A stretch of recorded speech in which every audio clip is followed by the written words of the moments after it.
Chapter 1. The tribe on top of a large mountain, its cliff-topped peak always hidden by clouds. In this hidden place, there lived ancient people. They had never seen another tribe of people.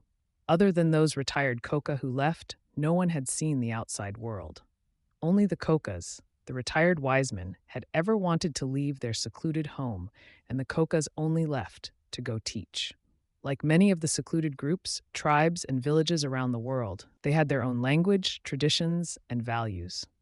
One of many unique to their own, especially one special legend.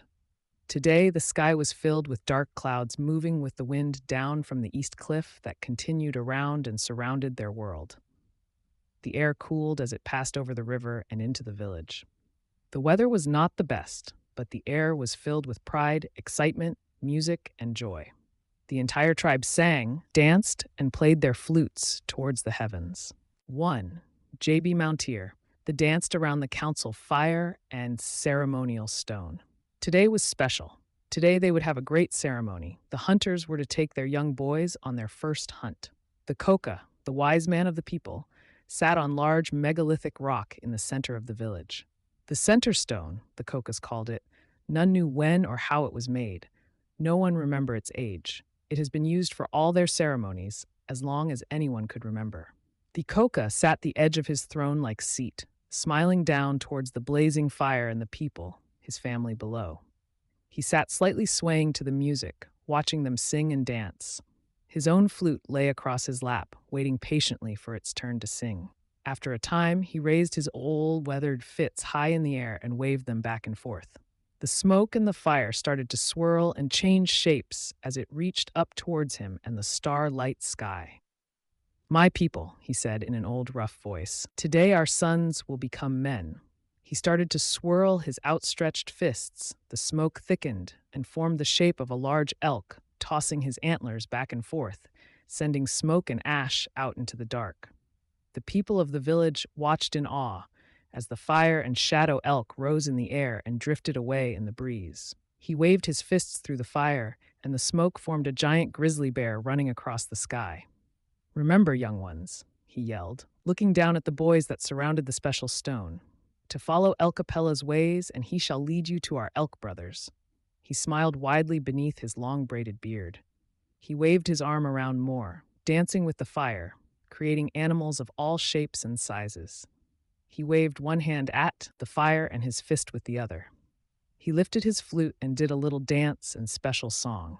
The fire sputtered higher and flickered, shooting bright sparks swirling deeper into the Elkapella 2 night sky. The smoke and sparks circled faster and faster around, twisting and dancing around themselves. With a sudden large crackle, a burst of flames shot up in a swirling tunnel. When the light faded down, there was one large form. It was darker than the night, circled by flame and sparks dancing in thick gray smoke. It was the shimmering dark form of Elkapella. The smoke and ash figure loomed over them, looking down at the tribe. His head and body, neither man nor elk, but a combination of both. His great antlers hung down his back as he raised his tribal flute. He played an almost silent melody for the ear. Both the body and the trees roaring behind them could hear every note. The young boys watched in awe as Elkapella rose higher in the air. He seemed to motion for them to follow as he drifted away. The wise man stood on his rock and pointed in the direction that Elkapella disappeared. "Elkapella has shown us which direction to find our elk brothers," he said softly. "Our brothers who will share their meat and coat with us." One of the hunters snorted his disbelief and folded his ceremonially painted arms. The Koka looked at him, sadness and disappointment in his eyes.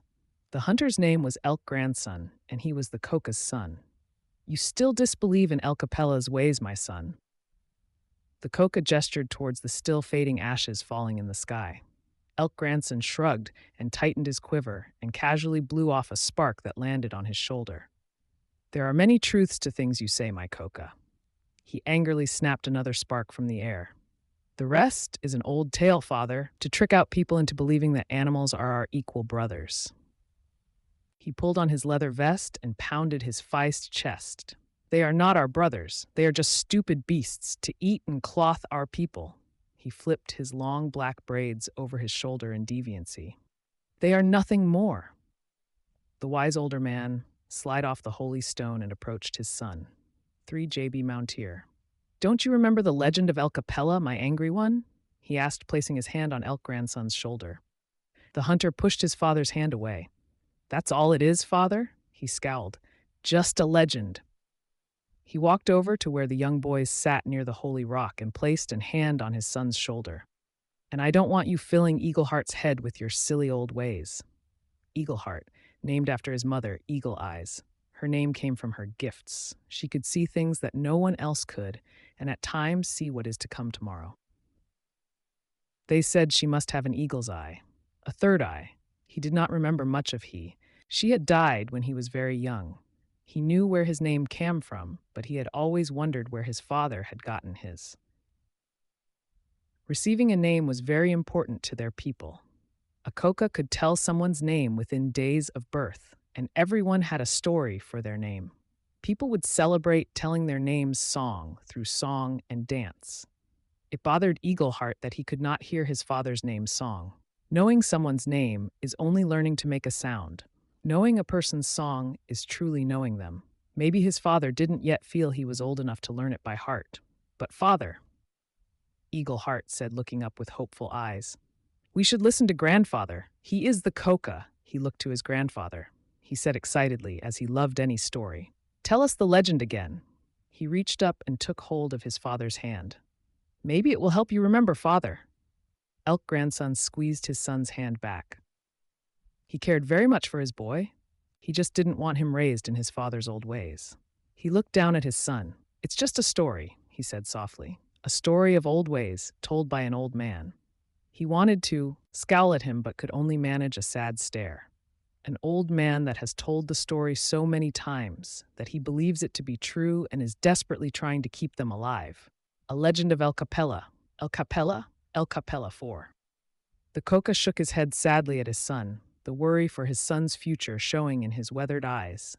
Some stories are true, my angry one, so open your heart and mind, my son. He turned back and started playing his flute. He continued playing as he stepped back onto the ceremonial rock. Listen, my people. It is time. His arms raising in the air again, one fist clenched. What I am about to tell you began on the same special day. His eyes looked up to the dark sky. These ceremonies are not just for our son's journeys into manhood. His hands went from playing his flute to his hands dancing, all moving the smoke, fire, and spark lights. Everyone's eyes were drawn in as the flute and lights danced into new shapes and sounds. Like through Jordan's arrowhead, they could see back through time. This is not just our story, his fists clenched tighter and the fire and smoke thickened. This is our legend.